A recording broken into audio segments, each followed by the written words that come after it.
मेरा तो टैक्स ही नहीं बनता, तो फिर मैं क्यों आईटीआर फाइल करूं? आपको भी ऐसा ही लगता है तो प्लीज इस वीडियो को स्किप ना करें, पूरा देखें। नमस्कार आप सभी को, लक्ष्मी सूत्रा पे आपका बहुत बहुत स्वागत है। अगर मैं आपसे कहूं कि आपका 1 रुपए का भी इनकम टैक्स नहीं है, फिर भी आपको आईटीआर फाइल करनी है, तो क्या मेरी बात पे यकीन करेंगे? नहीं ना। बट ये बात सही है। इनकम टैक्स एक्ट के काफी सारे ऐसे प्रोविजंस हैं जो आपकी इनकम ना होने या कम होने पे भी आपको आईटीआर फाइल करने के लिए मैंडेट करते हैं। कौन कौन से है वो पॉइंट्स?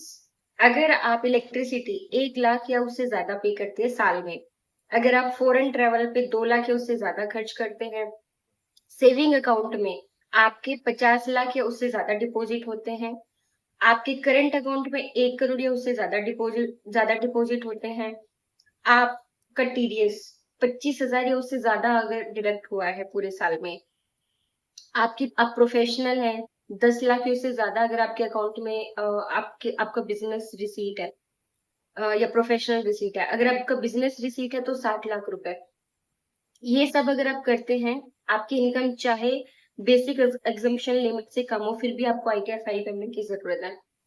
अगर मैं बात करूं बेसिक एग्जम्पशन लिमिट क्या है, basic exemption limit new regime में 4 लाख है। मतलब ये कि अगर आप 4 लाख या उससे ज्यादा टोटल इनकम अर्न करते हैं तो आपको आईटीआर फाइल करने की जरूरत है। ओल्ड स्कीम में ये एज पे डिपेंड करता है, 60 साल या उससे कम है तो 2.5 लाख या उससे ज्यादा होने पे आपको आईटीआर फाइल करनी है। 60 साल से और 79 ईयर्स तक की आपकी एज है, बीच में अगर आप कहीं फॉल करते हैं तो 3 लाख या उससे ज्यादा होने पे आपको आईटीआर फाइल करनी है।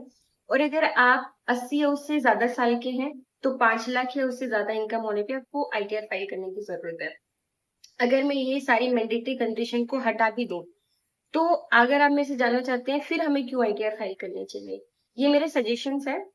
अगर आप म्यूचुअल फंड या शेयर मार्केट में ट्रेड करते हैं, आपका लॉस है, अगर आप उस लॉस को कैरी फॉरवर्ड कराना चाहते हैं, आप चाहते हैं कि इस लॉस को मैं आगे आने वाले फ्यूचर बेनिफिट्स में एडजस्ट कर सकूं, तो आपको विद इन ड्यू डेट आपको आईटीआर फाइल करनी है। अगर आपका कोई टीडीएस कटा है उसको क्लेम करने के लिए आपको आईटीआर फाइल करनी है।